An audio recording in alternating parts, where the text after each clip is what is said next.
मतदानाला बाहेर पडा. मतदान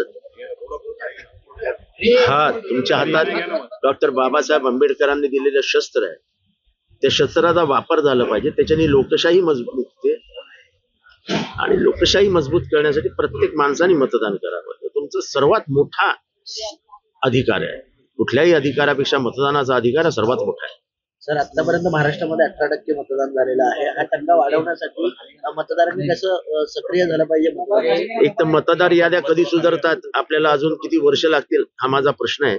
आपण आधुनिक भारताचं म्हणजे आपण काय कॉम्प्युटराइज डिजिटल वगैरे सगळं म्हणतो आणि मतदारच याद्या व्यवस्थित नाही. मतदार मिळत नाहीत. मतदार नावं उलटी सुलटी झालेली असतात.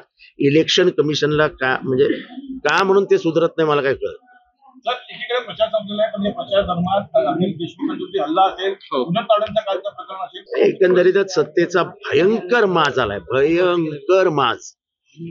काल रात्री देखील माझ्या मतदारसंघात 4 वाजेस्तोर सगळेजण मोकाट फिरत होते पैसे घेऊन.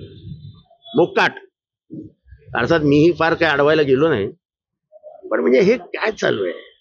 पोलीस त्यांच्या संरक्षणार्थ फिरतायत. काय चालू आहे काय? तर सुहास कांदेने देखील आता कोणाला मर्डर करून टाकेल फिक्स. घ्या, तुम्हीच बघा ना, तुम्हीच लोकांना दाखवा. सत्ताधारी पक्षाचे उमेदवार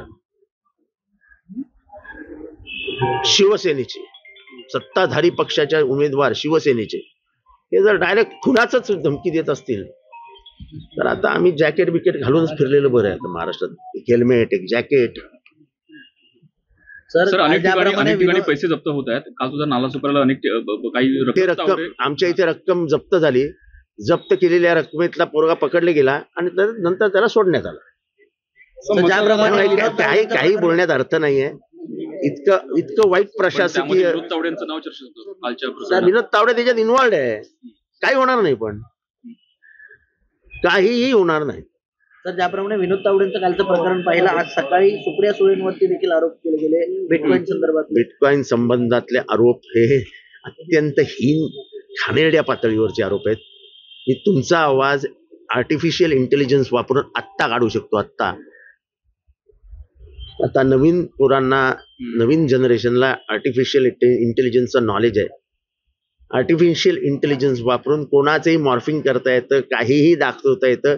त्याचं अगदी नग्न छायाचित्र देखील, त्याचा नग्न व्हिडिओ देखील काढता येतो. आर्टिफिशियल इंटेलिजन्सचा वापर करायचा आहे फक्त, बाकी काय करायचं. तर तक्रारांचा दावा आहे बहुमताने, अगदी सीएमनी दावा केला. बरं आहे सीएमडीचा. तर खऱ्या अर्थाने शेतकरी असेल, व्यापारी असेल, युवा आपल्याकडनं कशा प्रकारचा प्रयत्न असणार आहे? महाविकास आघाडीच्या कमीत कमी 160 ते 165 जागा येत आहेत असे संकेत महाराष्ट्रातून मिळत आहेत आणि आम्ही उत्साही आहोत. एक चांगलं सरकार देऊ असं वाटतं.